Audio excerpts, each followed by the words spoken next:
Hi to televisionet.tv. Sono scappato prima dell'arrivo dei nazisti. La guerra ha cambiato tutto.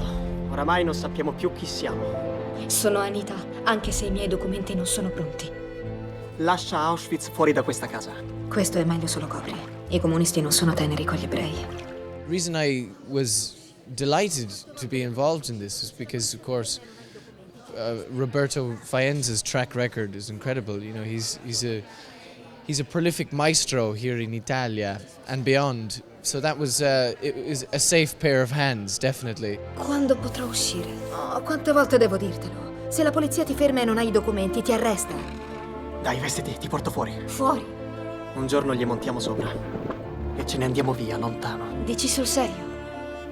I knew some stuff about the period. I didn't know much about geographically where this story is set, newly formed Czechoslovakia. More research I did, well, first and foremost, was the autobiography by Edith Bruck. And I also did some reading on the recent history and relationship between Israel and Palestine, because that was something I was quite fuzzy on, and so, you know, took the opportunity to get educated on that subject.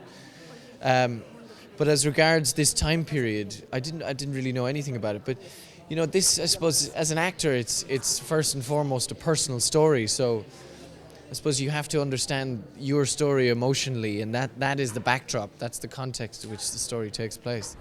Sei stato nascosto tutto il tempo. In una fattoria, con mio fratello e con tua zia Monica. I think he's a guy who's caught between a rock and a hard place. He's at odds with his national identity. It's a really strange time because, you know, one of the lines that my character says in the film is, "I used to be Polish, now I'm Czech."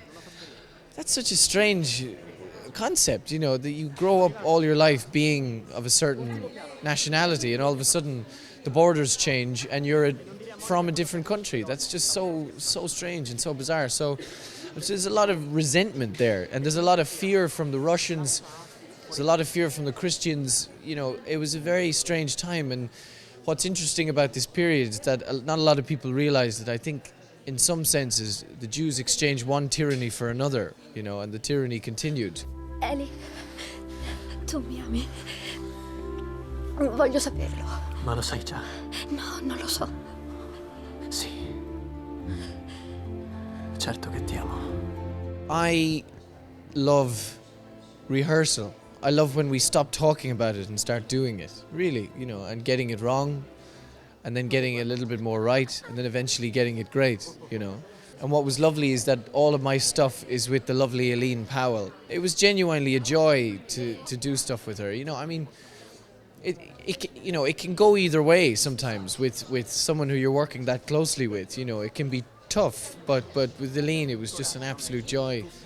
I mean, you know, there's a scene in the film where I slap her in the face because she stands up to my character, says, "I don't want to have an abortion." And I go, "Shut up," and I hit her a slap.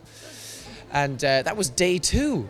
That was day two of filming, you know. So we jumped straight into it. And Sta zitta! Anita, fermati! Anita! the next project, I'm going off to India next month to do a small film on which I'm a producer, as well as actor, as well as show off. It's a low budget film, it's called Jet Trash, and it's actually based, like this, it's based on a section of a book, but it's based on a novel as opposed to an autobiography. It's majoritarily set in Goa, so we're off to Goa to shoot for 4 weeks, and then we come back to the UK to shoot for a week. So that's madly exciting, you know, and terrifying in a whole new level. Se la vedi, le devi dire che io non torno a Zigovec senza di lei.